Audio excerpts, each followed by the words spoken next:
Good morning, welcome to CATEX TV. My name is Frank Fortunato. Today is Thursday, March 5th, 2015. If you want to follow us on Twitter, go to CATEX TV.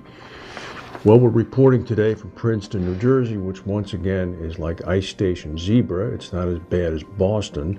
For those of you who don't know that reference, go to Google and Google Howard Hughes and Ice Station Zebra, and you'll quickly find out what I mean.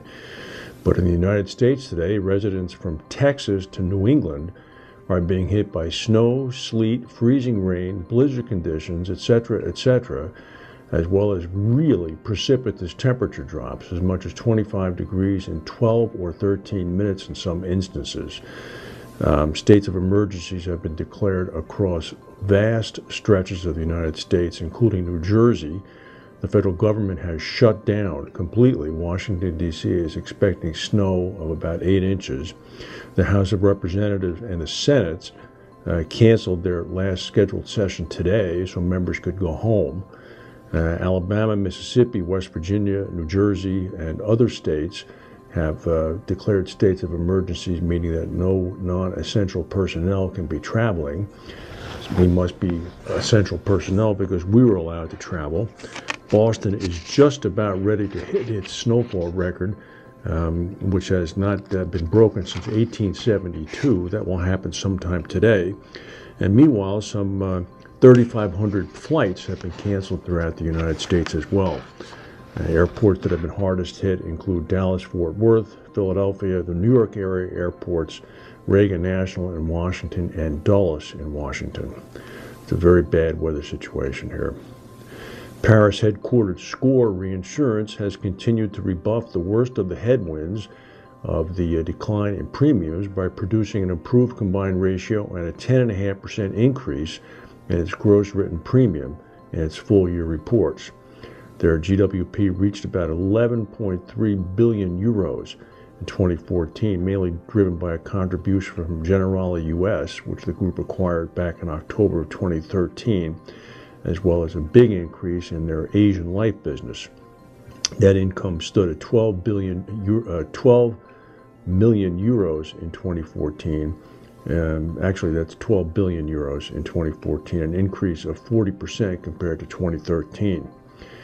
Dennis Kessler, the chairman and CEO of Scor, described the results as high quality, saying that once again, Scor delivers profitability and solid solvency level in line with the strategic targets. We're confident in our ability to meet the challenges of a difficult financial environment and a demanding new prudential regime. U.S. Secretary of State John Kerry has arrived in Saudi Arabia. This is in a bid to ease Gulf Arab concerns about a pending nuclear deal with Iran, apparently. Kerry is going to reassure regional officials that a deal with Tehran will not allow Iran to build a nuclear bomb and will not mean U.S. complacency on broader security measures in the area. The meeting between the Secretary of State and the new Saudi monarch, King Salman, occurred today. He's also meeting separately with foreign ministers of Bahrain, Kuwait, Oman, Qatar, Saudi Arabia, and the UAE. The reports are coming also from a Chinese foreign ministry spokesman saying that a deal is at hand. Meanwhile, Israeli Prime Minister Benjamin Netanyahu several hours ago returned to Israel to continue the last remaining 10 days of his campaign in order to be reelected.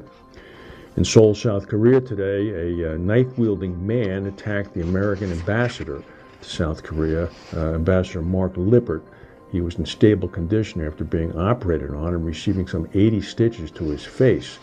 The knife-wielding man attacked the ambassador following a speech. The knife-wielding man was protesting joint North Korea-U.S. military drills, which happen every year.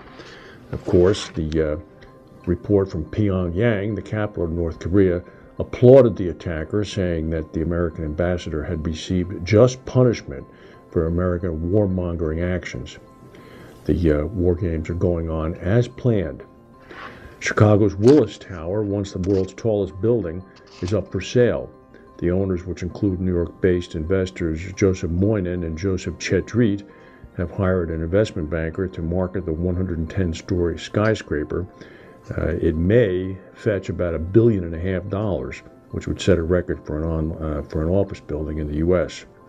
The 1,450-foot building, formerly known as the Sears Tower, is the second tallest building in the U.S., and for about 25 years or so, from the mid-70s to 1998, was the tallest building in the world. Meanwhile, Willis, of course, has moved their offices into the building. That's the news for today. We're going to be going home early, so we don't have to sleep here overnight. If we don't make it, you'll notice by tomorrow, from the state of our condition, whether or not we did have to sleep here. Thank you for watching, and we'll see you tomorrow.